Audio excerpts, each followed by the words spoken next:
On January 20th, 1993, William Jefferson Clinton became the 42nd President of the United States. At the time, most Americans were not aware of the extent of Clinton's criminal background, nor were they aware of the media blackout, which kept this information from the public. As State Attorney General and later Governor, Bill Clinton in 12 years achieved absolute control over the political, legal, and financial systems of Arkansas. As president, he would attempt to do the same with the nation by bringing members of his inner circle with him to Washington. The hijacking of America was underway, and its impact on future generations would be incalculable.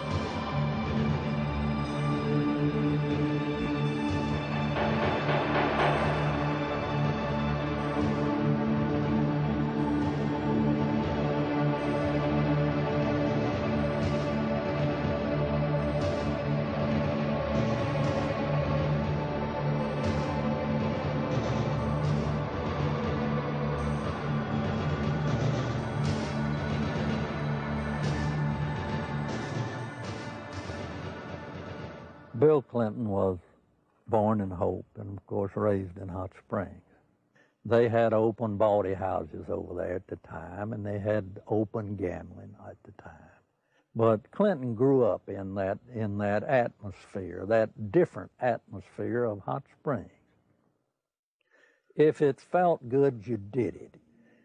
He was selected to go to the national from Arkansas Boys Day, to be a delegate to the National Boys Day. And while he was there, he was able to meet John Kennedy. And I'm sure that sparked an ambition in this young man. And he apparently has always had an exceptional, keen mind, a keen intellect. And he early, evidently, had tremendous ambition. He was gifted in so many ways. The truth is, he's one of the most charming men that I've ever met in my life. He has more energy than any 10 people I've ever known. He was able to network himself into running for Attorney General virtually unopposed. And then he was able to take that position and catapult himself into the governor's office 2 years later and started building his foundation. When you think about Bill Clinton's aversion to the truth, you wonder if this is because of the lackadaisical moral background that he's had in this area. He lied about Rhodes, being a Rhodes Scholar. He never completed that and still said he was a Rhodes Scholar. He went to Moscow and did business with them against the United States government, and he wasn't challenged by the press about that. In Arkansas, while he was governor, he said he balanced the budget 11 times. He never did it once. Also, he said he didn't raise taxes, and he raised taxes 126 times. He can accommodate any situation that comes up because he's not hemmed in by the truth. I've never felt that Clinton, consciously or unconsciously, was hemmed in with morality. I first met Bill Clinton in the mid to late 70s. He was an up-and-coming politician. There were a group of us, Jim Guy Tucker, Bill Clinton, Sheffield Nelson, and myself. And we kind of ran around and palled around with each other. It was from that point that I did a lot of projects for Bill from a marketing perspective. In 1988, I went to Bill. I said, I need a job to kind of relax, mellow out. Bill Clinton and Betsy Wright, they suggested that I go to work for a place called the Arkansas Development Finance Authority. And they said my talents could really be used there. It was the best kept secret in Arkansas. After about 2 weeks, I went to Wooten Epps, and I said, Wooten, I think I've got enough background on this that we can start marketing it. Now, what is the criteria for loans? He said, whoever Bill wants to get a loan. To go back, though, to that moment in time, I'd been there about a month, and I realized that I was in the epicenter of what I'd always heard about all my life, what most people have heard about is the machine. I was literally working, sitting in the middle of Bill Clinton's political machine. It was where he made payoffs, where he repaid favors to people for campaign support. I was in an interesting seat, and I knew it. We had a board meeting. In that particular board meeting, I was sitting at the end of the table. James Brannion, who was chairman of the board at that time, was sitting at the head of the table. James Brannion stood up in a public restaurant, and he hollered at the Beverly Enterprises guy, Bobby Stevens, and said, "Did you get the $50,000 campaign contribution from the client that you're introducing the loan for?" He said, "Not yet." He said, "Well, then hold up the loan till we get it." I stood up, went up to James, and I said, "James, don't yell stuff like that. You don't need to be yelling it in a restaurant. That sounds real bad." He was just burly and arrogant. He said, "Who cares?" Bill Clinton sold the concept of ADFA to the people of Arkansas as a vehicle for creating jobs and assisting churches and schools. In reality, millions of taxpayer-guaranteed dollars were being channeled to Clinton's election campaigns, to his inner circle of friends, and to his wife Hillary's law firm. This may explain why ADFA had been drafted in such a manner as to keep its decision-making procedures secret. If you needed $1 million, you had to get your application handled by the Rose Law Firm, pay them $50,000. There were 5 other companies in the state of Arkansas that were actually more qualified in bond structuring and applications, but Rose Law Firm got them all. I started checking around, and I kept asking, well, one thing's bothering me, to the comptroller, Bill Wilson, how do people make payments on these loans? He looked at me and said, "They don't." He thought I knew. Well, that blew my mind. And this is about 2 months in, and it was getting tough then. So I started gathering the documents. After everybody left, I would stick around as if I were working on the annual report.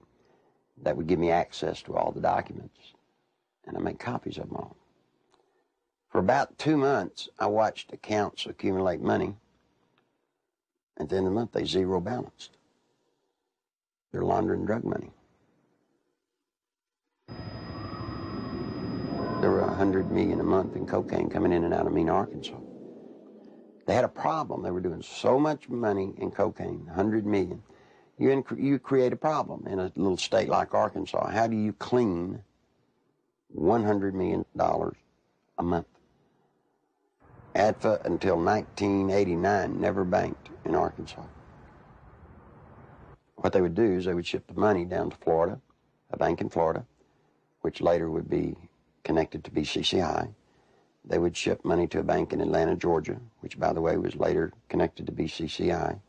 They'd ship to Citicorp in New York, which would send the money overseas. And there was an interesting one, a bank in Chicago. That bank, by the way, is partially owned by Dan Rostenkowski. Dan Lassiter would get the bonds. He would become the broker for the bonds. He would transfer money back to ADFA. He never sold a bond. The money then would leave ADFA, go into one of the various banks for the specific bond loan, and they would zero it out. When they zeroed it out, they were giving it back to Lassiter, less their handling fees. During the Lassiter investigation, we had numerous witnesses for the federal grand jury, had extensive testimony. People that was connected with Lassiter and drug use and everything else. His cocaine use become used as a tool for sexual favors and also for business deals that influence people. And that's when Mr. Lassiter became quite flamboyant with his cocaine use, and then ultimately led to his arrest and conviction. Dan Lassiter, who is the best friend of Bill Clinton, who went to jail with Roger Clinton for cocaine. And by the way, let me explain something. He didn't sell cocaine. No, they were giving it away. Huge piles of cocaine in his office. Ashtray upon ashtray full at the parties, and they would give it to young girls. That's sick. I mean, they were giving a highly addictive drug to young girls. One particular one comes to mind is a 14-year-old cheerleader out of North Little Rock. She was a virgin, and ultimately he ended up sending her to a physician of his. The physician put her on birth control pills. He used cocaine in order to ultimately she lost her virginity, and she got addicted to cocaine. And the last I heard of her, when we had her subpoenaed back to the federal grand jury, she was a hooker in Lake Tahoe. Dan Laster contracted to launder the money. Now, in addition to his contract to launder the money and the system that he and Bill Clinton had set up to do it, probably what he did is he took advantage of some of the cocaine. That's why he could give it away. Shoot, you have $100 million a month in cocaine. They wouldn't care if you took a bucket full a day. After Laster was indicted, I started to receive quite a bit of harassment from my own department, the Arkansas State Police. And I knew the reason behind it because the affiliation with the state police and the governor's office with Dan Laster and his business associates. Mr. Lassiter's cocaine involvement at times was very heavy, then at times he was very cool, calm, mediocre. He was very careful, as all of them have been for quite some time. Once he was convicted, he went to a minimum security prison, a holiday hotel, we call them. He spent, I think it was 6 to 8 months, and he got out. Unbeknownst to anybody, Bill Clinton, the day after he got out, granted him a full and complete pardon. So if you think he's tough on crime, think about a man that pardons a man that gives cocaine to kids. Fear of violence is robbing our children of their future. We must take away that fear and give them hope. We must give Alicia and all our children back their childhood. Working together, we can. Do something now. Call 1-800-WE-PREVENT. Your president, the President of the United States, not only was a part of a system that was laundering millions of cocaine dollars, your president signed off on it. He can't deny that he did. You see, because there's one little catch. Every loan that ADFA made, Bill Clinton himself had to sign off on it. More than Bill Clinton, you better identify the people in the loop of the drug running. You better identify the people in the loop for money laundering. And what you'll find there is those people go straight to Washington. Act 1062, if you look at it, it says that ADFA was developed and created to provide low-interest bond loans for churches, schools, colleges. So now look what happened to our legislature. They voted on a bill creating ADFA, thinking that they were getting money to colleges and schools to buy books and so forth. What better way to run thousands of, tens of millions of dollars, launder it, clean it up, and use the cover of a state agency to do it. The first loan made at ADFA was made to Parkometer, a company called Parkometer. Seth Ward was the owner. As I started looking, I found out that the Secretary-Treasurer was Webb Hubbell.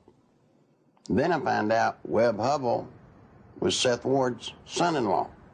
Guess who drafted the legislation creating Act 1062, which created the Arkansas Development Finance Authority? Webb Hubbell. Guess who introduced the legislation to our legislators and got it passed through our House? Webb Hubbell. Guess who got the first loan? Webb Hubbell. Imagine this. Guess who did the audit and the evaluation of the application? Rose Law Firm. You guessed it. Who signed it? Webb Hubbell, Hillary Clinton. You see, that's against the law in Arkansas. You can't investigate yourself when the good faith and credit of the state of Arkansas is involved in a bond issue. He broke the law. Good Lord willing, creek don't rise. Mr. Hubbell will be serving some time in the pen for that one. Ironically, Webb Hubbell, a senior partner at the Rose law firm, was chairman of the Conflicts of Interest Committee at Rose. In 1988, he successfully advanced the Ethics in Government Act, which required Arkansas legislators to report governmental conflicts of interest. Incredibly, this law specifically exempted Governor Bill Clinton, his appointees, and his relatives. Clinton's appointment of Hubbell to the U.S. Justice Department exemplified the administration's total disregard for legal ethics. Hubbell's hasty resignation in March 1994 for overbilling of Rose clients was merely a ploy to remove Hubbell from the limelight before extensive criminal charges could be brought against him. Let me tell you about Parkometer. The first loan was $2.85 million. Never was a penny of that paid back. As the newspaper people started inquiring about the Parkometer loans, what they found was that Parkometer was actually building retrofit nose cone compartments that were being shipped to MENA. We find out that the nose cones were actually being used to smuggle dope back into the country. And what is scary, what's so scary, it's the same cast of characters. Webb Hubbell, the Rose Law Firm, are guilty, I say to you, of conspiring to defraud the state of Arkansas, the federal government, and conspired to solicit the sales and the laundering of money for illegal drugs. This is your president. This is his circle of power. These are the people, when he got elected president, he did not pass go. He took them straight to Washington with him. And by all things holy, I think he was planning to set up and do the same thing in Washington. In 1982, cocaine trafficker Barry Seal set up one of the largest drug smuggling operations in the United States in Mena, Arkansas, under the approving eye of Governor Bill Clinton. Barry Seal had a bunch of planes and supposedly had pilots. Barry Seal was a drug smuggler. Now, he tried to set it up in his home state of Louisiana, but they wouldn't let him. He had to come to a state that had a sleazy governor hooked on cocaine, and everybody knew it. Yeah, Bill Clinton was hooked on cocaine. I lived in Little Rock, Arkansas, okay? And I worked at a club called Le Bistros, and I met Roger Clinton there, Governor Bill Clinton. So a couple of the state troopers that went with him wherever he went, Roger Clinton had came up to me and he had asked me, could I get him some coke, you know, and asked for my one-hitter, which a one-hitter is a very small silver device, okay, that you stick up into your nose and you just squeeze it and a snort of cocaine will go up in there. And I watched Roger hand what I had given him to Governor Clinton, and he just kind of turned around and walked off, and that's one specific. Dr. Suen, S-U-E-N, a doctor at the medical center here in Little Rock, has taken care of Bill Clinton for his sinus problems, which may indeed be drug-related to cocaine use as they destroy the sinus passages. Governor Bill Clinton was taken into the hospital, I believe it was the medical center, on at least one or two occasions for cocaine abuse and overdosage, in which he actually had to be cared for at the hospital.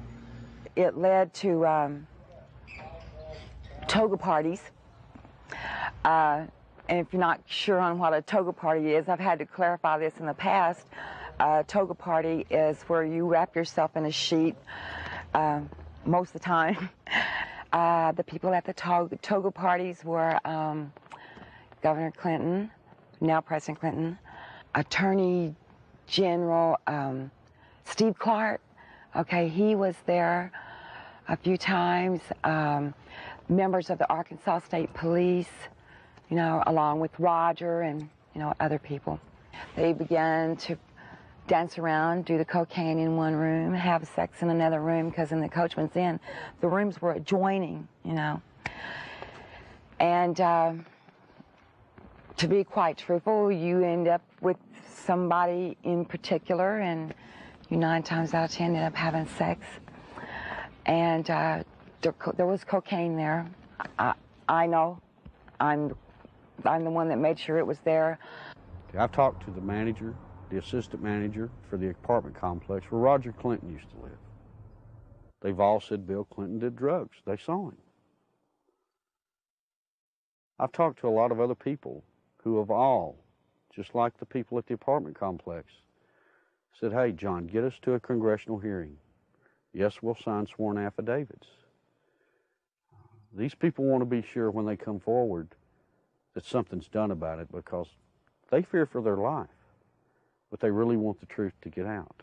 I was there, we're coming there with Roger one night, and back in the back part of the mansion there's kind of like a living quarters type thing, and we would all get together out there and do cocaine, you know, and no, Miss Clinton wasn't there at the time.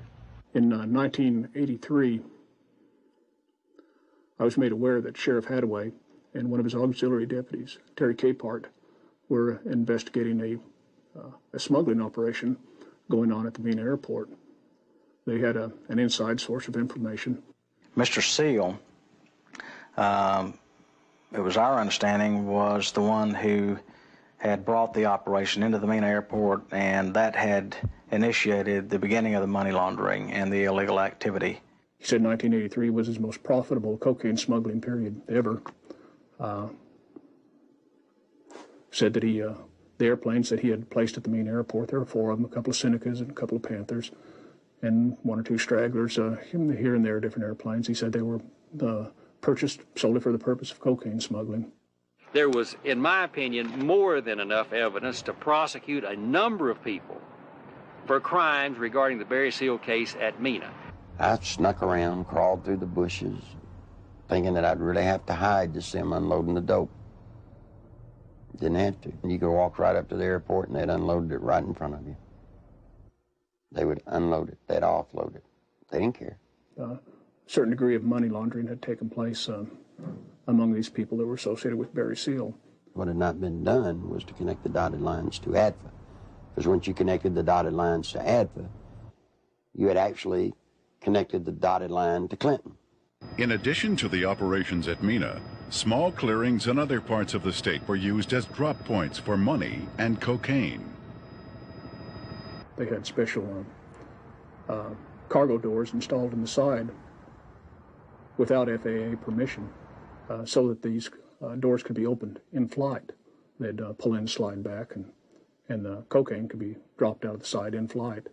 When you have a public which is aware of an ongoing criminal enterprise, when you have an international cocaine smuggler who is high profile, and a lot of people know that they are operating in a small area.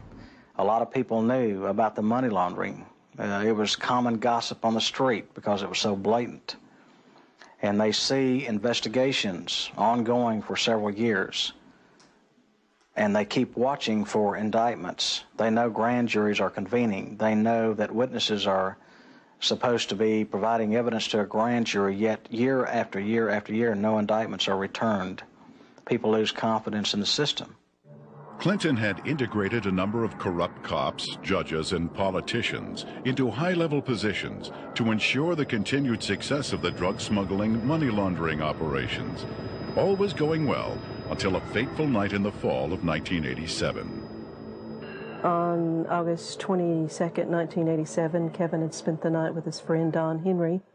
They left Don's home around 12:30 or 1:45 on the 23rd of August in early morning hours, and the next thing we knew, they had been run over by a train. There seems to be a small airstrip in the area. There have been sightings and reports of small airplanes flying very low with lights off in the area. I believe they saw something they shouldn't have seen. 3 weeks later, their deaths were ruled accidental by the state medical examiner, Fahmy Malek, and we disagreed with that ruling because we thought the evidence pointed to homicide. At that point, we had a lot of questions and no answers, and the facts didn't add up to what he was telling us, so we decided to get a second opinion and met with resistance from all fronts, both with our local law enforcement, with the state crime lab, with everybody that we turned to. We obtained court orders requesting samples of everything that the crime lab had for a second opinion, and Fahmy Malek resisted court orders. He refused to obey them. Ultimately, it was proven that Don Henry had been stabbed in the back and Kevin Ives' skull had been crushed prior to the placement of their bodies on the railroad tracks. However, Malek stood by his ruling that the boys had simply fallen asleep on the tracks. Malek had been kept in office at the insistence of Governor Clinton for a number of years, despite vigorous public outcry to have him removed. As long as Malek's rulings pleased the governor's office or state police, they were left to stand, no matter how implausible. Malek's obvious lack of medical knowledge reached a pinnacle when he ruled that James Milam, who had been decapitated, had died of natural causes. Yet Clinton, who had the power to remove Malek from office, insisted he stay. There were allegations of tampering with evidence in murder cases. There were allegations of perjury in different cases. It didn't seem to matter what Malek did. Clinton protected him. He made excuses such as he's overworked, he's just stressed out, he's underpaid. They gave him a $14,000 raise, which was an insult to my family as well as a lot of others in the state who to this day are struggling with asinine rulings in the deaths of children and other loved ones. I was outraged that protecting a political crony of Clinton's was more important than the fact that 2 young boys had been murdered. Dan Harmon was just a local attorney in the town of Benton, Arkansas. And after Don Henry and Kevin Ives were killed and their bodies placed on the tracks and run over by a train, he approached Linda Ives and the Henry family about trying to help them. He's a manipulator. Gives a great closing argument in court. He's been trained for years to play the game. He knows how to do it. He's very good at it. Mr. Harmon can win your confidence and make you think he's the greatest guy in the world. He did that to Linda Ives. He helped lead them down a path that absolutely led to nowhere on this case. I got involved in the case, and immediately Harmon tried to discredit me without even knowing me. Couldn't figure it out. I run across a young lady named Charlene Wilson who told a horror story that I didn't really believe at the time. So I started searching for evidence to substantiate just part of what she had said. Harmon went ballistic. Called, he threatened me, threatened Sheriff Pridgeon, threatened Captain Gene Donham, the chief deputy. All because I talked to this one woman. The people at the track that night, to my knowledge, were Dan Harmon, Keith McCaskill, Larry Rochelle. I do know that the boys were watching the drop site, okay? And they got curious as to what was being dropped there. The fact is, we know who killed these kids. The whole reason this case, it's been slowed down, stopped, wherever we're at. They can't do anything with it as long as Clinton's in office, because it tracks right back to Bill Clinton being involved in the cover-up. He took care of everybody that ever covered anything up in this case. Everybody got promoted. A number of people approached the police with information about Don and Kevin's murders and consequently were murdered themselves. Shortly before Keith McCaskill was murdered, he knew that he was fixing to be murdered. He told his family goodbye, he told his friends goodbye. The night of elections in 1988, he took 2 pennies out of his pocket and threw them on the bar there at the wagon wheel and said, "If Jim Steed loses this election, my life isn't worth 2 cents." And he was murdered that night. Jeff Rhodes was a young man from Benton who was murdered in 1989. Shortly before his death, he made a phone call to his dad in Texas and told him he needed to get out of Benton, Arkansas, that he felt he knew too much about the boys on the railroad tracks and the death of Keith McCaskill. A couple of weeks later, Jeff was found dead. He'd been shot in the head. They'd attempted to cut off his head and hands and feet, set him on fire in a dump. A total of 6 people with information about the boys' murders were eventually murdered as well. Well, Jean Duffy was the head of the 7th Judicial District Drug Task Force. She was leading a team of narcotics investigators into a drug trail in Saline County that led her right straight to Dan Harmon. This information she shared with the 1990 federal OCDETF team that was investigating and targeting corruption and drugs in Saline County in central Arkansas. From her involvement in that, she was literally threatened, forced to leave the state of Arkansas and go into hiding. I had no idea just how dangerous certain elected officials thought me to be until a brutal media campaign was launched against me. For months, there were daily allegations of everything from misspending funds to ordering illegal arrests. Every attempt was made to keep me from running the drug task force. We were even shut down completely for several weeks during a bogus state police investigation.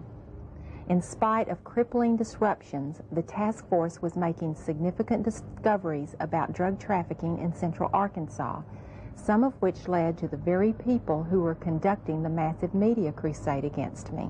We discovered that drug trafficking in Arkansas was linked to government officials in frightening proportions. A great number of people came to me with testimony about astonishing criminal activity of very high-level public officials. Many were willing to testify before the federal grand jury. Robert Govar and Chuck Banks were the U.S. attorneys for the District of Arkansas at that time.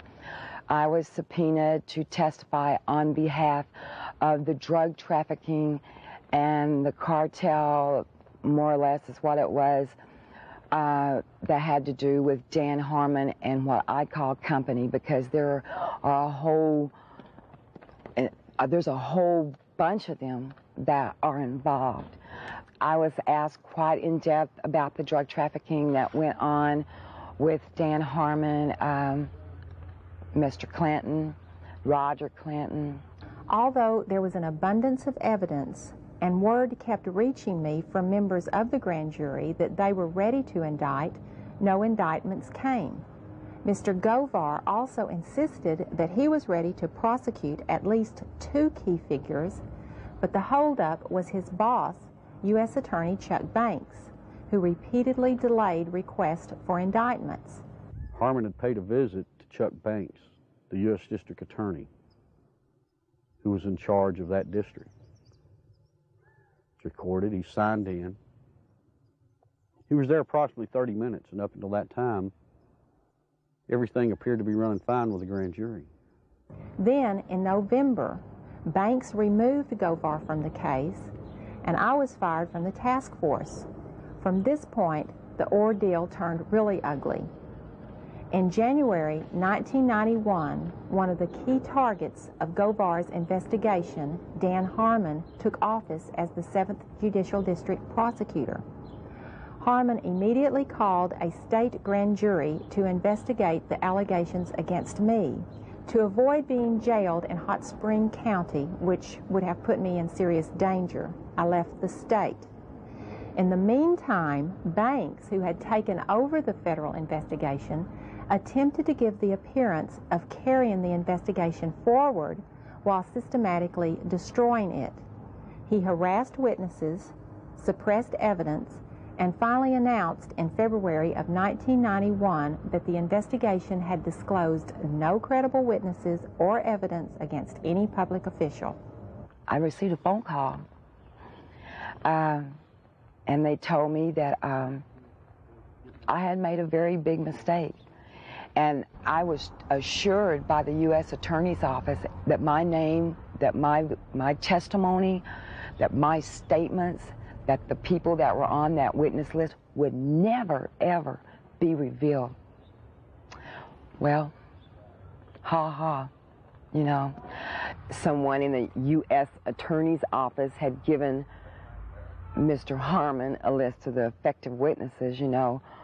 Some of them witnesses over a period of time have came up dead and or missing or have never been heard of again. That don't give you a very good feeling. I'm scared of these people. I'm very scared of them. Guess who arrested her? Dan Harmon. The very guy that she says turned her on to drugs now has her arrested. Dan Harmon, he walked to me, handed me what was supposed to be a search warrant, and he said, "Bitch," excuse me for saying that, "I told you if you ever brought my name up or brought anything up about the past dealings that we've had, that I'd take you down." He said, "You're going to prison. I'm going to put you in prison." He did. I'm here. I mean, I've watched second, third offense people walk around with probation on top of probation on top of probation. Not this lady. First time she's been arrested for drugs. They allege that they found in her home. She gets 30 years. Sure, everybody ought to be able to see through this. This is a man that told Linda Ives for years, "We're going to get to the bottom of your son's death." Yet when I start making progress, it looks like the people I talk to starts getting time in the penitentiary. Linda says it's business as usual in Saline County. Justice as In the English language that can describe how usual in Arkansas. There aren't any words that makes you feel as a parent or as a are capable of doing. You know, I think we were just kind of naive, common, ordinary people. Got up and went to work every day and came home and went to bed and assumed that everybody else did the same thing and tried to do what was right. And I think Kevin's death has been the rudest awakening that anybody could ever have to see what really goes on. I can provide information that has tentacles to Governor Clinton's administration. It is apparent to me that a congressional investigation is the last hope, not only for the people of Arkansas, implications of illegal activity, who has left in his wake and now vulnerable to the powers of oppression, but for the people of our nation who are now vulnerable to the powers of a president who has left in his wake and implications of illegal activities and serious improprieties. Meanwhile, Welch and Duncan's investigation into the operation at Mina was about to derail. We'd been so busy investigating, just concentrating, focusing, that it took a while to register that nothing was going to happen. We could not understand what was happening. Neither Mr. Welch nor I were ever subpoenaed to testify before the grand jury and present massive amounts of evidence of wrongdoing by associates of Barry Seal. No indictments were ever returned against any of the individuals, and I can tell you there was extensive evidence. There definitely was some suppression of evidence and definitely a cover-up of an investigation, and somebody should be held accountable as to why that happened. Not one major cocaine bust was ever made in Arkansas out of Mina, Arkansas. Now imagine that, 10 years nearly in its running. Never one truckload ever got caught. During the In 1992 Attorney General's race in Arkansas, a member of Clinton's staff had approached Winston Bryant and had asked him to stay away from the Mena affair or the Mena matter. I've done quite a bit of investigation into the Mena. After Winston, quite frankly, it is a federal problem. He took office. Bill told me that he was no longer allowed to discuss the Mena Airport investigation from the Attorney General's office. The Attorney General's office is not like most Attorney General's offices across the country. We do not have the authority to convene a grand jury and initiate criminal prosecution. Well, a lot of people have said that the Mena operation stopped in 1986 when Barry Seal was gunned down. It's not true. Covert operations are still going on in Mena, Arkansas today. Now, if you stop and think, back when Bill Clinton was governor, he was asked about Mena. He said, well, that's a federal problem. I'm not going to get involved in it. Well, he's not the governor of Arkansas anymore. He's the president of the United States. We still have operations at Mena, Arkansas.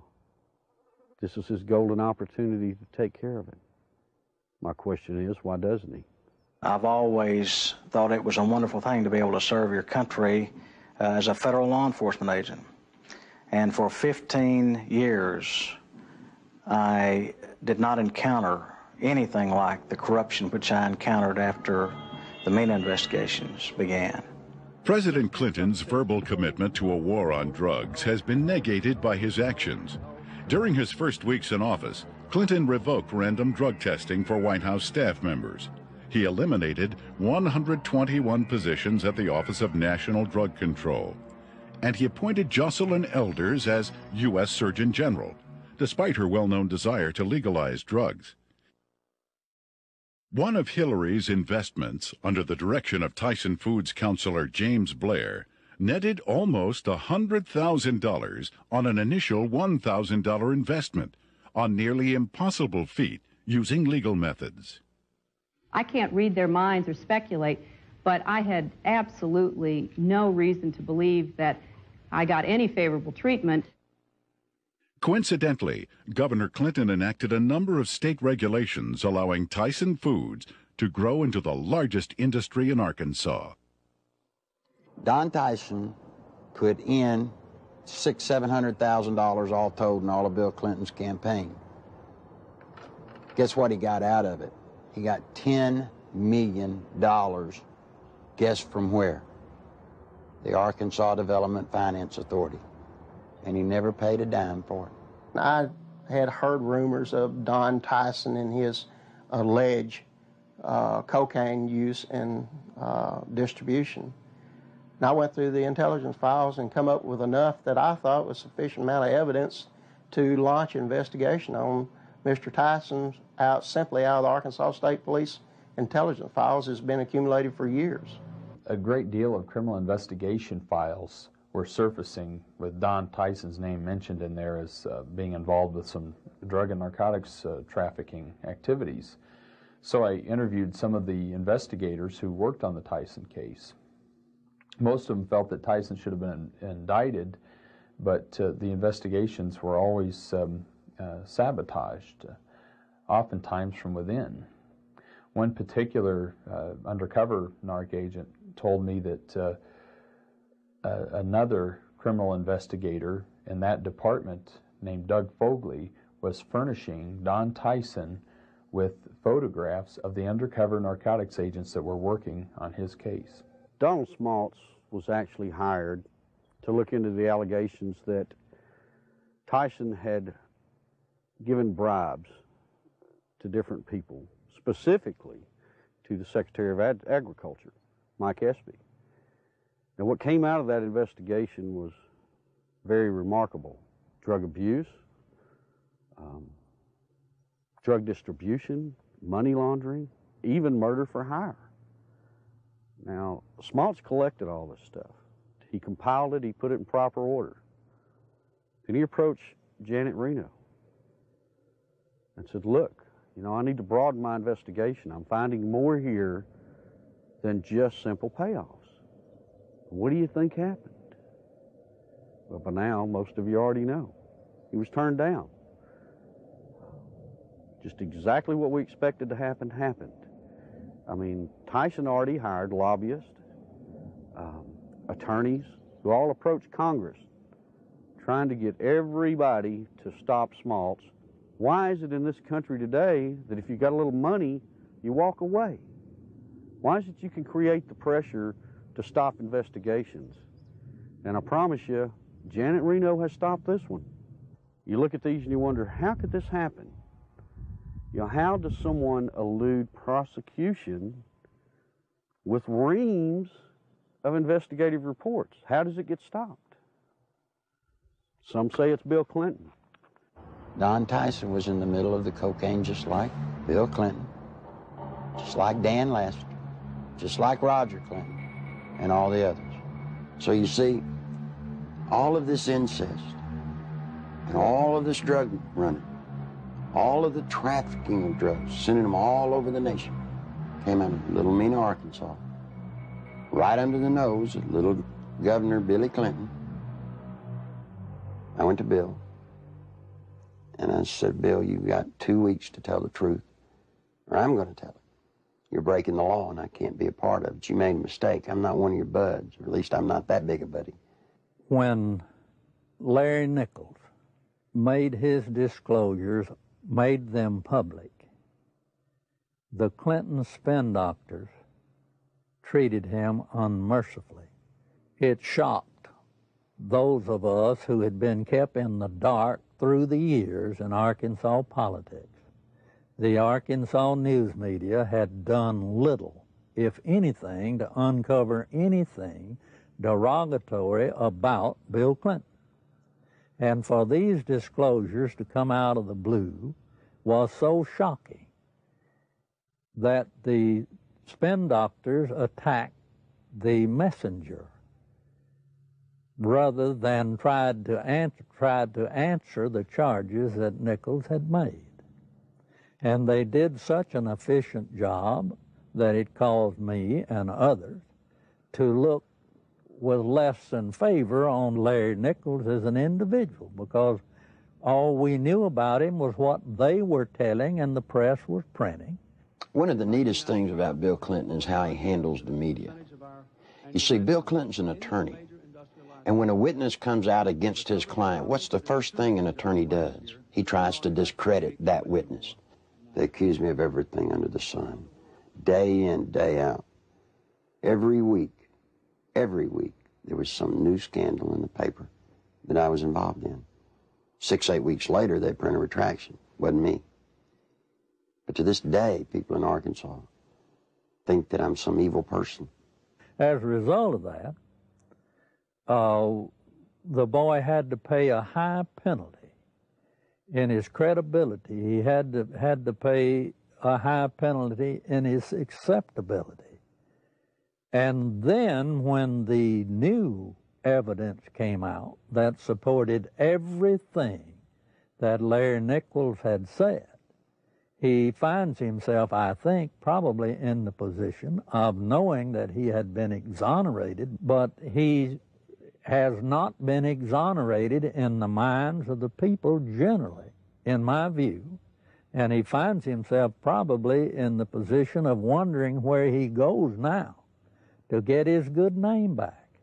A lot of people wonder how Bill Clinton could control a state the size of Arkansas with the absolute authority that he did. It's not hard. You see, after 12 years, after kissing the people that have the money, Bill Clinton controlled the legal system. He controlled the judges. He controlled the attorneys. He controlled the banks. It's just a small state, a one-party state. What tends to happen in small states like that, I think, is the longer the person remains governor, that I think the greater the abuses are.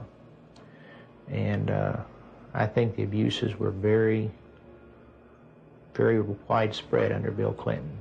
One thing that's very difficult for people to understand, Bill Clinton doesn't care about money. He cares about power. All he needed ADFA to do was to channel money to the big players financially. I got tickled when the reporters during the campaign came here. They were looking, trying to find out where Bill Clinton profited. He didn't. He profited by putting money into his friends' pockets. The way they were doing these bond issues and just the whole political atmosphere, quite frankly, was a scandal. But that's the way things had historically been done in Arkansas. But imagine this. Imagine the power this man has in Washington, D.C. Imagine what he can do to this nation if he gets that circle of power going there, as he did here. Nothing I can do, nothing you can do can stop it. Because he'll have the absolute power, and believe me, he will use it to have you investigated, to have you arrested, to have your company audited. Now, that's what'll happen when his circle of power is complete. When I worked at ADFA, it was not uncommon for Bob Nash to call me up and say, hey, Nichols, the governor needs about $5 grand transferred to his travel account so he can go see his ladies. And we would at ADFA transfer $5,000 to $10,000 for him to go see his girlfriends in either L.A. or New York. He'd use so much travel money to go see women out of his regular travel budget, he would even have to borrow money from ADFA, not to mention the fact that ADFA's budget was not quite as scrutinized as the governor's budget. But he literally used money, ADFA money, the people of Arkansas, taxpayers' money, to conduct liaisons. During the 1990 Arkansas gubernatorial race, Larry Nichols, in a last-ditch attempt to alert the public, boldly filed a lawsuit against Bill Clinton. As expected, the lawsuit was eventually quashed, sealed, and illegally dismissed by a Clinton-appointed judge. What Nichols didn't expect was a complete media blackout of the facts he presented.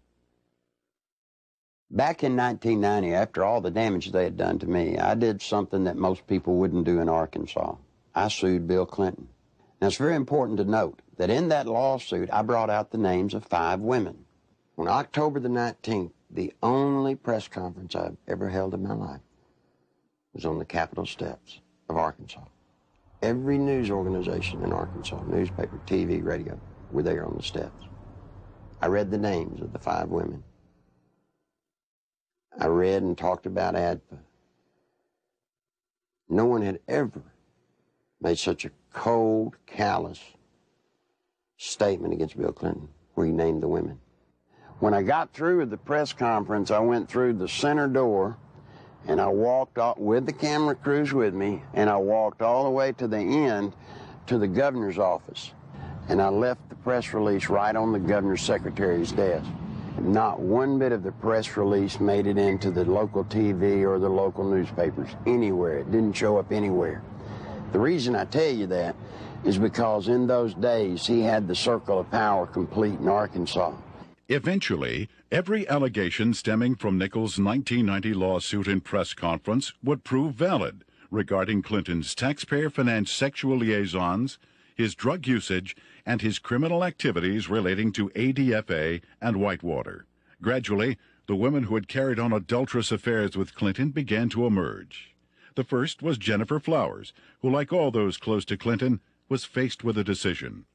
Either keep quiet and receive a government job, or go public and face character assassination in the press. Betsy Wright, Clinton's former chief of staff, admitted she had been hired to conduct media smear campaigns against anyone planning to tell the truth about the governor's sexual habits. She was prepared to go after at least 26 women who had the potential of destroying Clinton's chance at the presidency. During the 1992 presidential campaign, I was getting bludgeoned by the media because Jennifer Flowers had come out of my lawsuit. A man called me on the phone on a Monday. His name was Gary Johnson. He was an attorney. He told me that he felt bad because I was being bludgeoned, and he wanted to talk to me about handling my case. Well, I was craving an attorney, any attorney, to help me. You know, I saw Larry out there doing battle, so to speak, on his own, and I felt like he needed some help. I met him on a Tuesday. He was a special attorney. I didn't even know it. You see, he lived next door to Jennifer Flowers. For security purposes, Gary Johnson had installed a video camera near the front door of his Quapaw Tower condominium. Looking at someone in front of my door, it got a perfect shot of them in front of Jennifer Flowers' condominium. And it wasn't my intention ever to take pictures of Bill Clinton going in to see Jennifer Flowers. I could care less who Bill Clinton goes to see. But it just so happened she lived next door to me, and I mounted the camera there. Guess what he caught on tape? Bill Clinton walking into Jennifer Flowers' apartment on numerous occasions with a key. I actually saw him go into her condominium. It wasn't that I was standing there looking out my peephole watching Jennifer Flowers' condominium. It had nothing to do with Bill Clinton. It's just that I got the camera. I had the camera before Jennifer Flowers moved in. And when she moved in, she just happened to have some very interesting house guests. Go back to 60 Minutes when Bill and Hillary were loving kisses. They stood up and lied, and Bill said that he'd never been to her apartment, that he had only called her once from the kitchen and from his office. That's an absolute lie, and these tapes proved it. The 60 Minutes interview had been designed specifically to save Clinton's campaign, not necessarily to get to the truth. And they came to us because they were in big trouble in New Hampshire. They were about to lose right there, and they needed some first aid. They needed some bandaging. What they needed was a paramedic. So they came to us, and we did it, and that's what they wanted to do. When I told Tim Russert that I was persona non grata at the White House, he said, "Why?" I said, "The Jennifer Flowers interview." He said, "You got him the nomination." I said, "I know that." As far as I know from the conversations I've had, Bernie Nussbaum knew that, Gergen knows that, Lloyd Cutler certainly knows it because Lloyd had a hand in his coming on there that night. You know, it was strong medicine, the way I edited it. He was a very sick candidate. He needed very strong medicine. And I'm not in the business of doctoring candidates, but he got up out of a sickbed that night and walked to the nomination. And as I said to Mandy, you know, if I'd edited it your way, you know where you'd be today? You'd still be up in New Hampshire looking for the nomination. He became the candidate that night. When the Jennifer Flowers story broke, that story was 100 times more creditable than the story that literally knocked Gary Hart out of the campaign. I had been Jennifer Flowers' neighbor. I knew that Bill Clinton wasn't telling the truth about that. Bill Clinton, I think, would do just about anything to save his political hide. He got threatening phone calls. He asked me, he said, "Will they hurt me?" I said, "Well, they hadn't hurt me." I don't know why I didn't worry more about that. Basically what they said was, you mind your own business.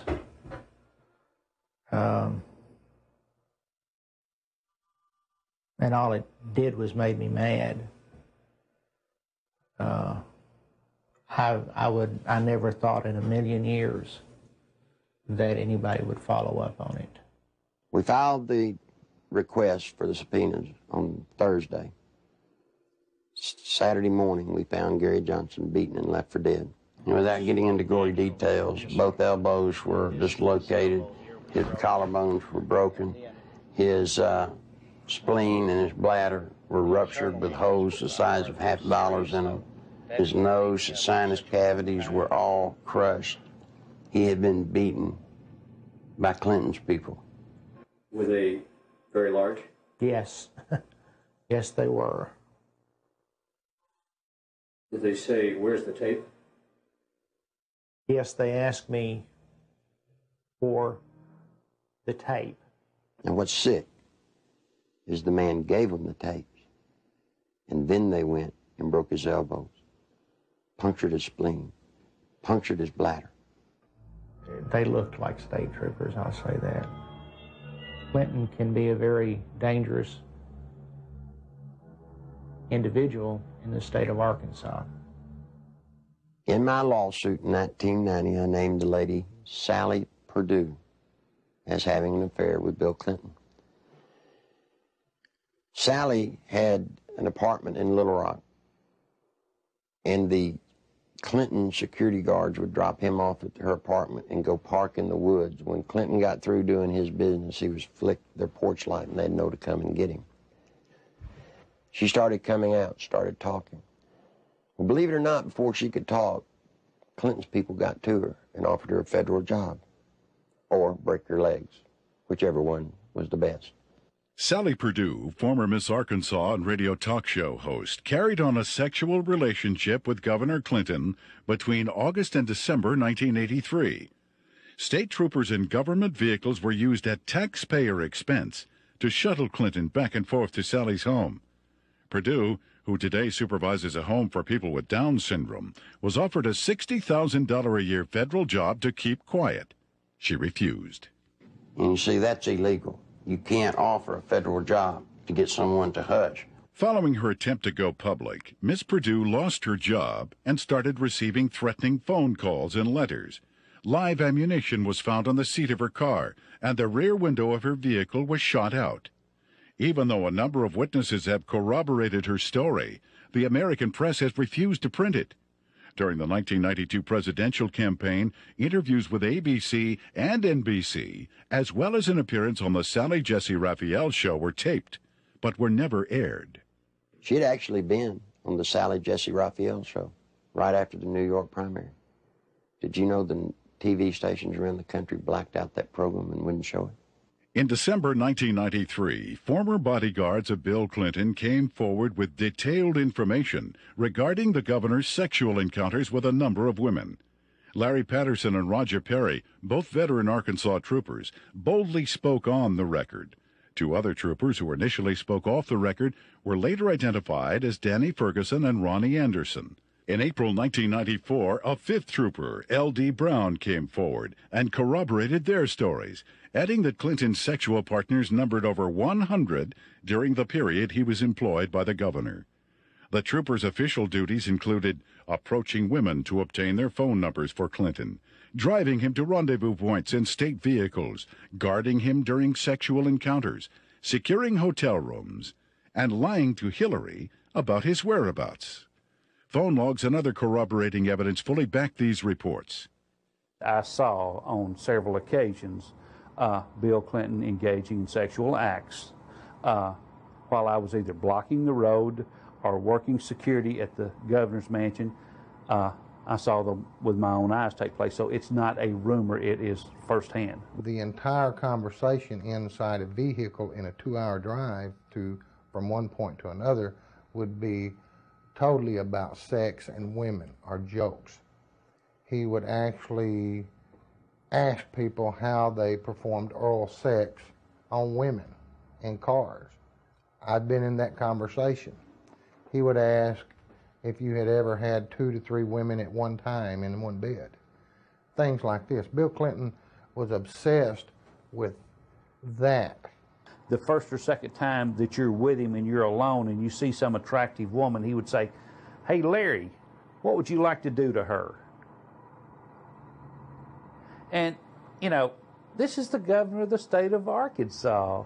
The majority of his off time was spent trying to figure out ways to be with women that he wanted to be with. He was more discreet during a campaign year than he was in a routine year as governor, an off year. We were required to work overtime so we could sit outside someplace and block the road, or sit in some driveway, or sit at some, apartment complex while he went in to take care of his female friends. State money was utilized. He had certain troopers that he used for certain women, and Larry Patterson and Danny Ferguson were used for 2 women in particular. He would tell you, "Larry, see the blonde-headed lady in the green outfit? Go get her. name and her telephone number for me. He would say, "She has that come hither look."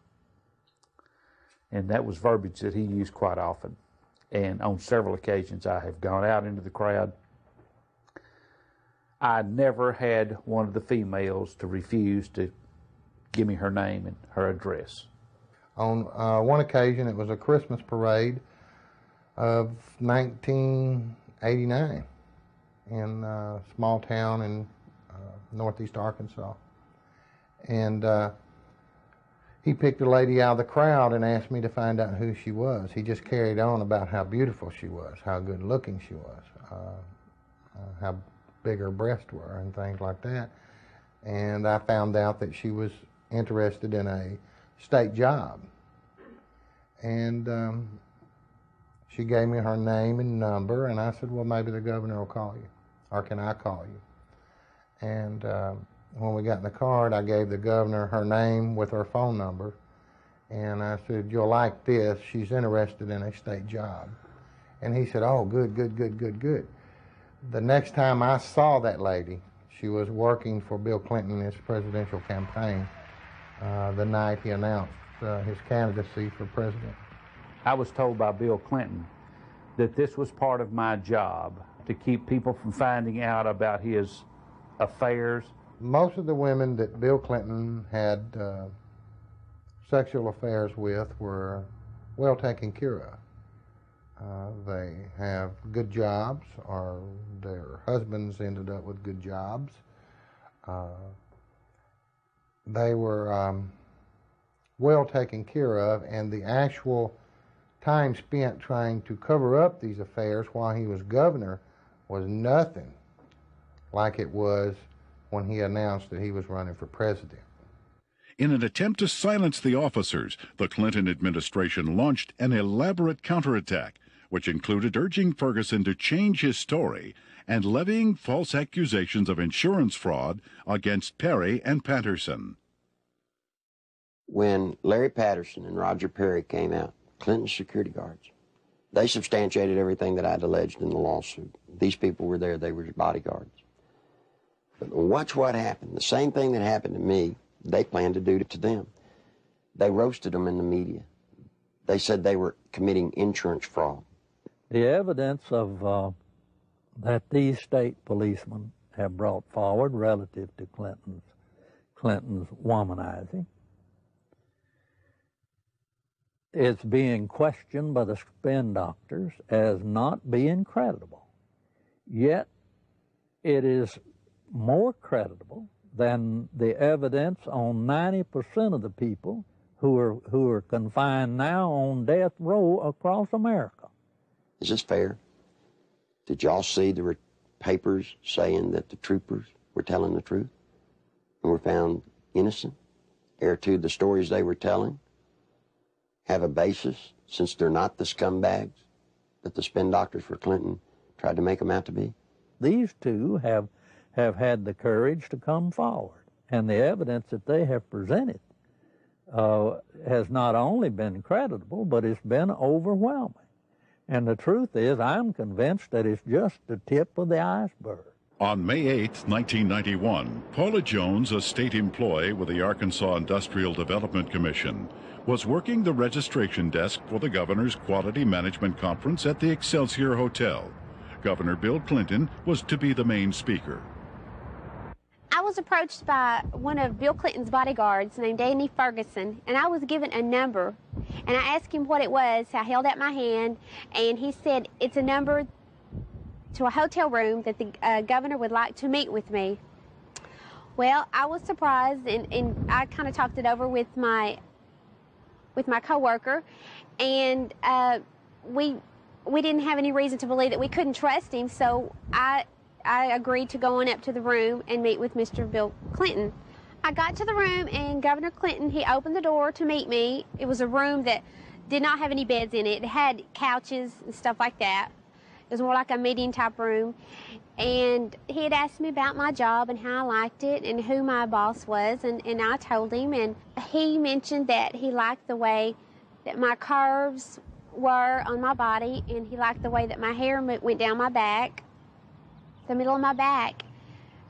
And then he tried to lean over, and he started to put his hand up my leg, which it happened so fast, and he tried to kiss me on the neck. It happened so fast, but he tried to bend over and kiss me on the neck as he was putting his hand up my leg.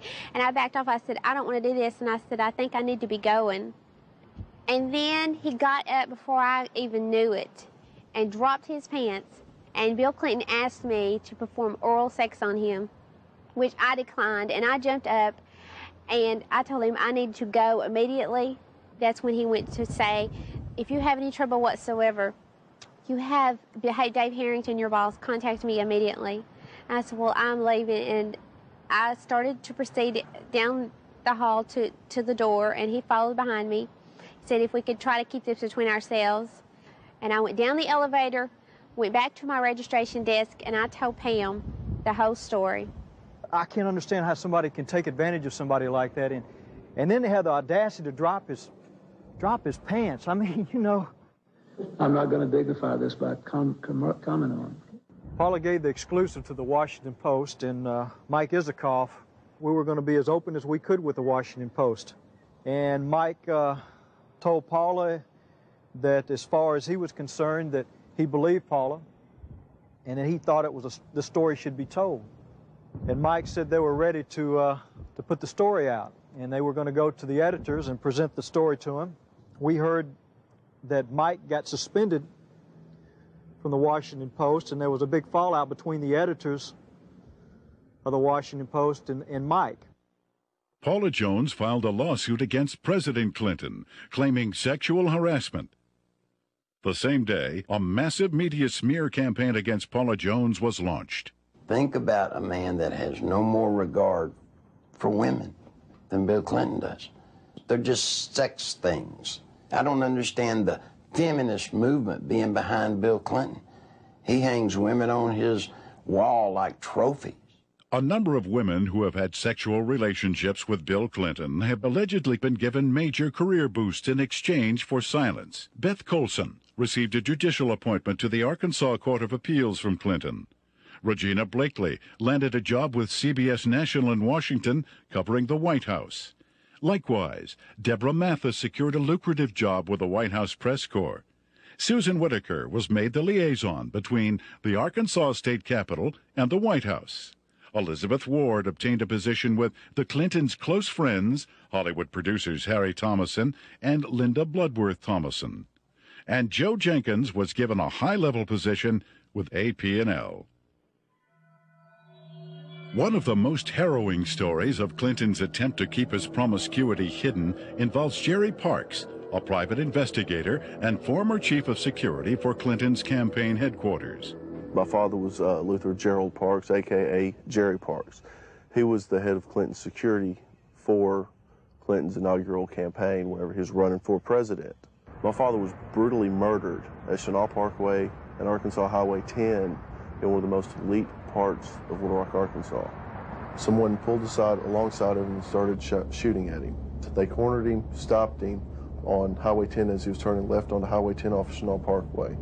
They stepped out of the car after blocking his path. He was shot 5 times, once in the leg, once in the arm, 3 times in the chest.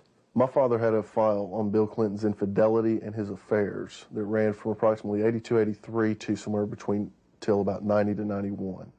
The file consisted of pictures, time, dates, places of where Bill Clinton was at, where Roger Clinton was at, the type of drug use that Bill Clinton and Roger Clinton were involved in. I was the only person that would ever go with him when he would do his private investigative work. And I remember 4 to 5 times that I was with him, and that's what he was keying on. I saw Clinton with a lot of different women, a lot of different types, sizes, shapes, colors, one of them being Jennifer Flowers. You know, I was just like, wow. It was more neat than anything else that, you know, somebody that is this famous, this bigwig can get away with this. This just blew my mind. Shortly before Jerry's death, the phone lines at his home were cut, the security system was disconnected, and the Clinton files were stolen. I believe my father was assassinated because he was the one link that could actually close everything and completely shut Clinton down. I feel that Bill Clinton had my father killed to save his political career. When I did contact Little Rock Special Investigative Services, they told me that they had been pulled off the case 3 weeks prior to that. That just blows my mind on how when I hear they're making progress, all of a sudden they're pulled off the case. Something's not right there. Bill Clinton has been the way he is ever since I've known him. He hasn't changed. He will not change. People inside the White House today tell me that he's running sexcapades in and out of the White House like have never been there before. It's a disgrace to America. If we had known his background, the people of Arkansas would have never elected him governor of this state. And I charge the media of this state for not doing their duty and exposing these things that have since become matters of fact. He's a womanizing, dope-smoking, liar, and a draft dodger. I don't remember those being in the Constitution as exactly the model qualities we want in a president. I think the media has been part of the covering up of the actual true story of and character of Bill Clinton. I believed with all my heart that the American people had the right to know what they had been sold. Bill Clinton is not the person that they voted for.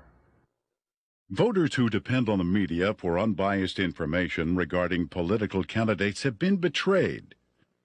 Much of the information concerning ADFA, Whitewater, and Clinton's sexual promiscuity was known by the media as early as 1990, yet was kept hidden. The media's heavy pro-Clinton bias prior to the 1992 election was best summed up by Newsweek when they candidly stated, "Truth is, the press is willing to cut Clinton some slack because they like him and what he has to say." In May 1994, Newsweek added, "The national press has been restrained in its accounts of Bill Clinton's private life, and with good reason. Most of those who have made charges against him have been despicable people, jealous and stunted sorts." What an indictment about the media. You knew the truth about Bill Clinton. You just didn't like George Bush. I know Bill Clinton, probably as well as anybody. We used to train him on how to look straight into a camera and lie through his teeth. And you see, part of Bill's pathological lying is the fact that we've taught him how to believe the lie that he's telling. And once he believes the lie, then he can sell it to you as the truth. The world is at risk when the commander-in-chief of the United States of America is a man that will look at another government, who will make trade deals and lie through his teeth. Clinton could get us involved in a hopeless quagmire easily in Europe, in Africa, in North Korea, in any number of places, because not only of his ineptness and his lack of understanding, but his contempt for military things. This goes back at least as far as the 60s in his college days, when he not only attended and participated in anti-American rallies, but organized them. Back in the, and incidentally, those were not anti-war rallies. Those were anti-American rallies. He has no loyalty to this nation. He has no loyalty to its fighting men. He has not enough integrity to have any loyalty to its population. He knows how to say the right things, but he's lied for so long that I really don't think he knows the difference anymore between the lie and the truth. Bill Clinton was a dishonest on a daily basis. I mean, there's more dishonesty in his life than there is honesty. I mean, it's maybe being a politician in these days and times, you have to tell one group of people what they want to hear and another group what they want to hear.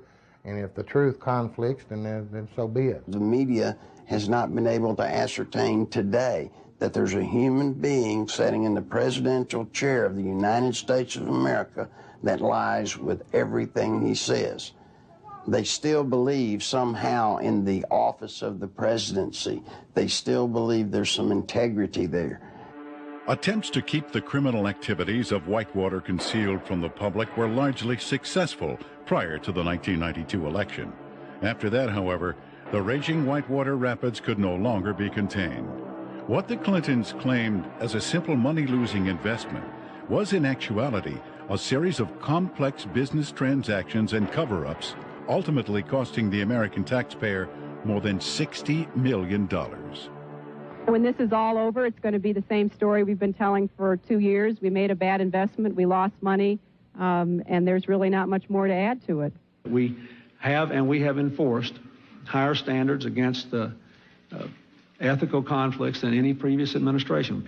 Whitewater may have begun as a legitimate real estate venture, but it came to be used to skim, directly or indirectly, federally insured deposits from an S&L and a small business investment corporation. When each failed, the United States taxpayer became obligated to pick up the tab.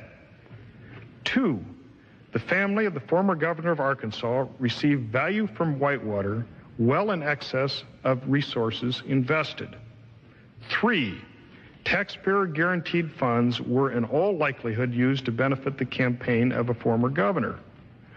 4, the independence of the United States government's regulatory system has been flagrantly violated in an effort to protect a single American citizen.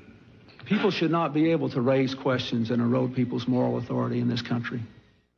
It quickly became obvious that Whitewater would engulf the Clinton administration if ignored. A twofold counterattack was put into action. The first was to win sympathy from the conservative populace, who were among his chief critics. Clinton embarked on a series of appearances, heartily promoting himself as a born-again Christian who supports and practices traditional biblical family values. While the uninformed may have been fooled, those who realized what was happening were outraged at the blatant hypocrisy. This is a place where I have come to seek divine guidance and support and reassurance. You know, after Bill Clinton was in office for 2 days, he signed 5 executive orders, shedding more innocent blood, the blood of innocent babies. Then he went on to try and get homosexuals in the military. He put Jocelyn Elders in, trying to distribute condoms to our kids. Christine Gebbe, his AIDS czarina, promoting all kinds of vileness. This is an affront to heaven.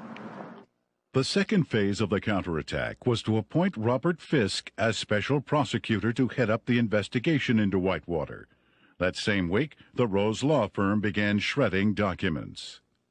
The lady came to me scared to death, wanted to come out and tell the truth. I said, "What's the matter?" She said, "They're shredding the documents at the Rose Law Firm." Well, I tried to tell the media. The media said there was no way that could be going on. Well, in came a journalist from a Washington newspaper. He goes over, investigates what I told him. And you know what? The very week he investigated, guess what they were doing? Shredding documents right there at the Rose Law Firm.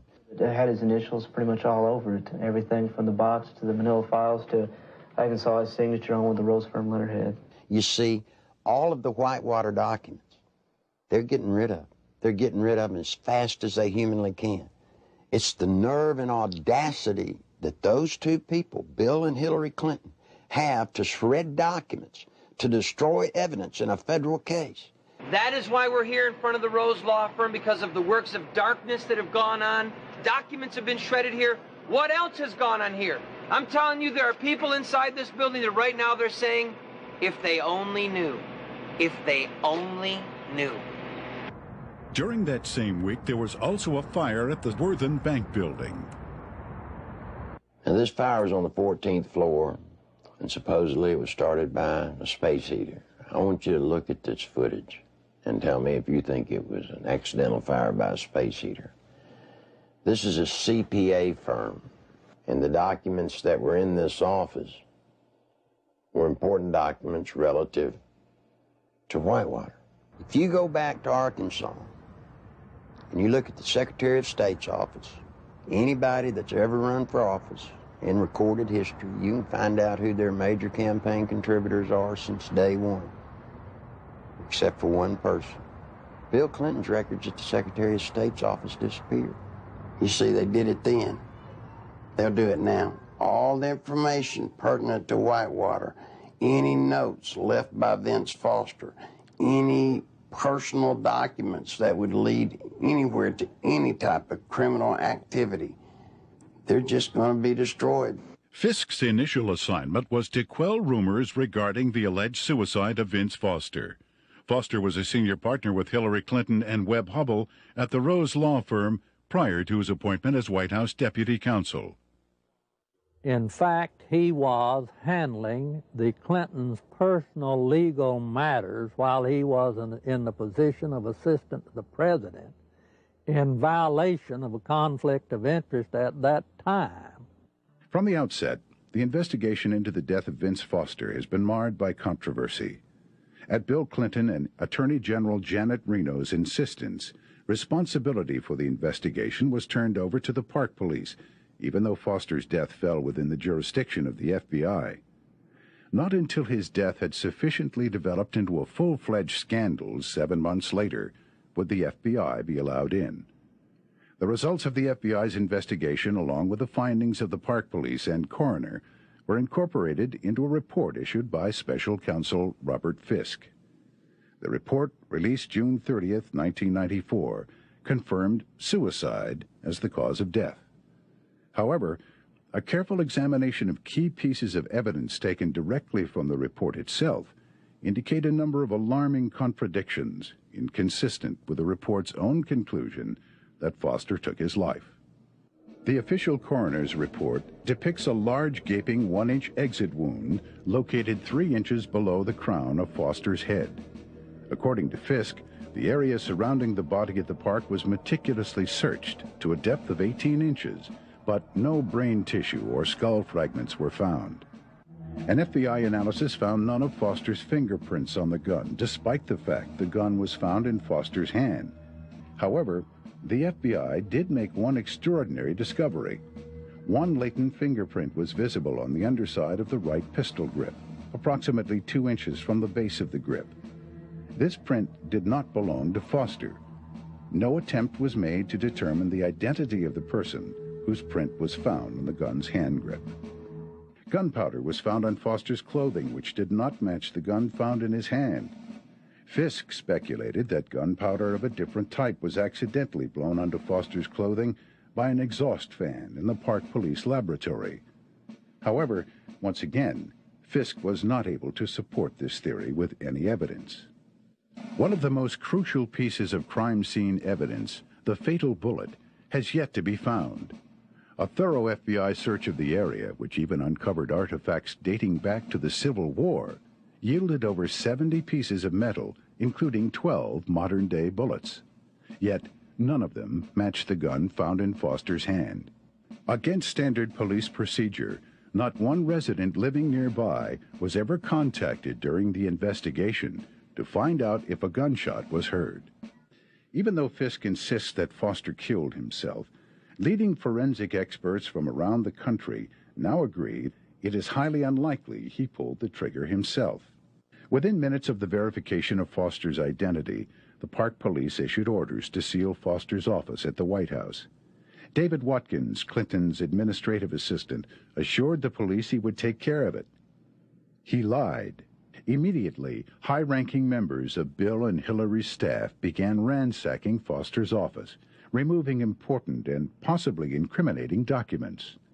The people entering the office included Bernard Nussbaum, counsel to the president, Patsy Thomason, White House Administration Director and former assistant to cocaine distributor Dan Lassiter, and Margaret Williams, Hillary Clinton's chief of staff. Patsy Thomason was the top aide for Dan Lassiter when he was running his company and doing all the dope. You can only say that she was there taking care of Dan Lassiter's interest in the White House. As mentioned earlier, the Arkansas Development Finance Authority had been laundering its drug money through the Bank of Credit and Commerce International. BCCI collapsed in the early 1990s. Millions of depositors and taxpayers lost billions of dollars, making it the worst banking scandal in history. Heading up BCCI was former Defense Secretary Clark Clifford. The overwhelming criminal charges against Clifford were eventually dismissed by President Clinton. The attorney for Clifford and BCCI was none other than Robert Fisk. Fisk knew that a thorough investigation of Whitewater would eventually lead to ADFA and his former client, BCCI. Fisk also knew he would never be able to complete his investigation since it is illegal to prosecute a former client. Fisk was not selected by the Justice Department to investigate Whitewater at all, but to simply subpoena documents and testimony, making sure they never see the light of day. The investigation of Whitewater is being handled by an independent special counsel whose appointment I supported. Our cooperation with that counsel has been total. Now think just for a moment. If there are papers that prove you did nothing wrong, then why would you destroy them so that they don't come out? Why would you hide behind subpoenas in the cloak of secrecy? No, see, Bill and Hillary Clinton have something to hide. And only through a congressional hearing does this nation have a snowball's chance of that truth coming to the light of day. That's the reason it's so imperative that the Congress of the United States rise to the occasion and meet their responsibilities to hold public hearings relative to this matter during this period of time, or justice will never be done. There are lots of people that come to me that want to tell the truth. They come to me, but they're afraid. They're afraid of losing their jobs. They're afraid of family members or themselves being hurt. Don't be afraid anymore. Bill Clinton doesn't own the world. He doesn't scare me. He shouldn't scare you. I wish all of y'all would do what I've done. Stand up. Stand up for the country. I want my daughter to know that if you stand up and tell the truth, you're okay. Right now, all she sees, if you stand up and tell the truth, you'll be destroyed. If you're a pathological liar, lie through your teeth, every breath, hurt people needlessly, you'll get to be president. You don't want that. I don't want it. If I had anything to say to Bill Clinton, you know what it'd be? It's bound to be a great burden to walk around lying from one thing to another, to never tell the truth. Bill, tell the truth. Come clean. All of you may not get to be president, but the truth will set you free. It'll set all of us free, and it'll save the nation. I've still not been accused of anything wrong because I haven't done anything wrong. And I'm not going to do anything wrong.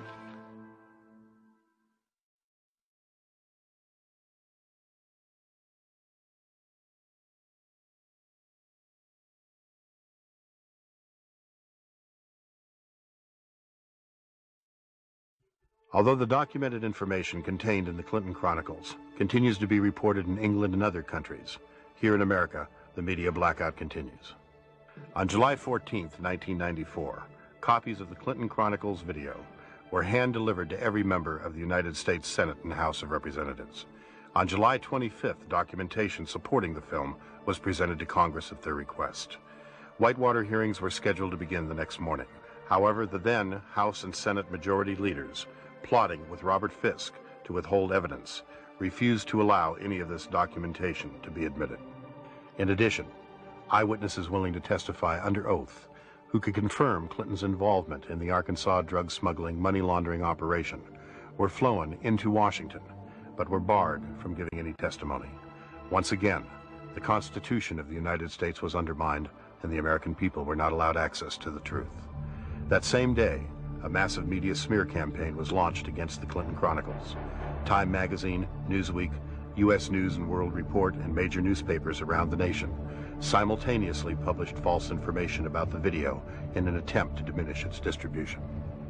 Nevertheless, members of Congress point to the Clinton Chronicles as playing a major role in bringing about the firing of Robert Fisk, as well as the reopening of the investigation into the death of Vince Foster.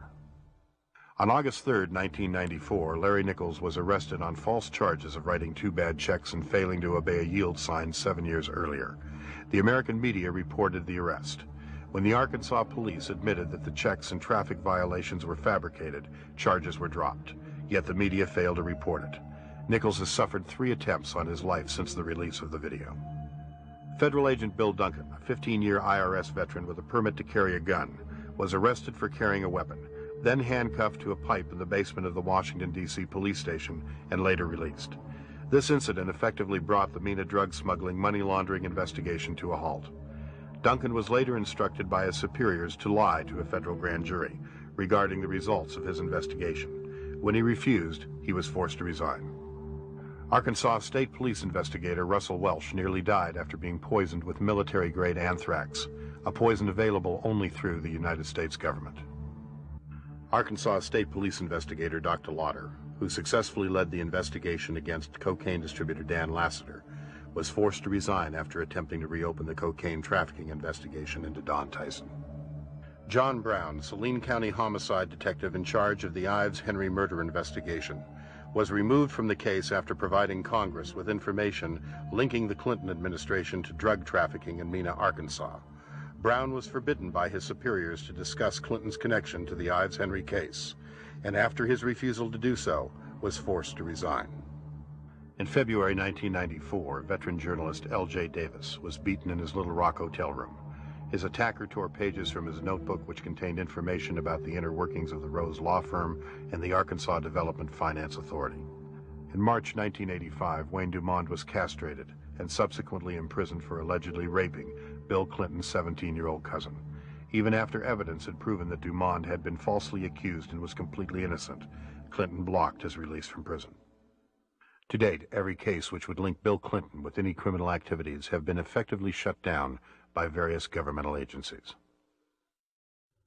The one office that all of us universally look up to, irrespective of what party or political philosophy we espouse, is the presidency of the United States. Since the election of Bill Clinton in 1992, we Americans, with sadness, have learned week after week to have different stories come out from around the country pointing up the reality that we have in the White House today, a draft-dodging womanizer who is a pathological liar. It's a very dangerous thing for America and a dangerous thing for the world. I can only, conclude that the responsible course for the House of Representatives to do is to introduce a resolution of impeachment against Bill Clinton. It is with sadness that I make this statement, because this action will introduce something that we Americans don't want to see in our political process. But we can't continue down the course of what we see unfolding before our eyes almost every week or almost every day. And the best thing for all of us is to get it out in the open and go forward and let the chips fall where they may. Under our Constitution, the House introduces a resolution of impeachment, and the U.S. Senate is a place where a trial takes place. And I think for the good of the country, for the good of the peace and tranquility of the Western world, this is a course that Congress should take.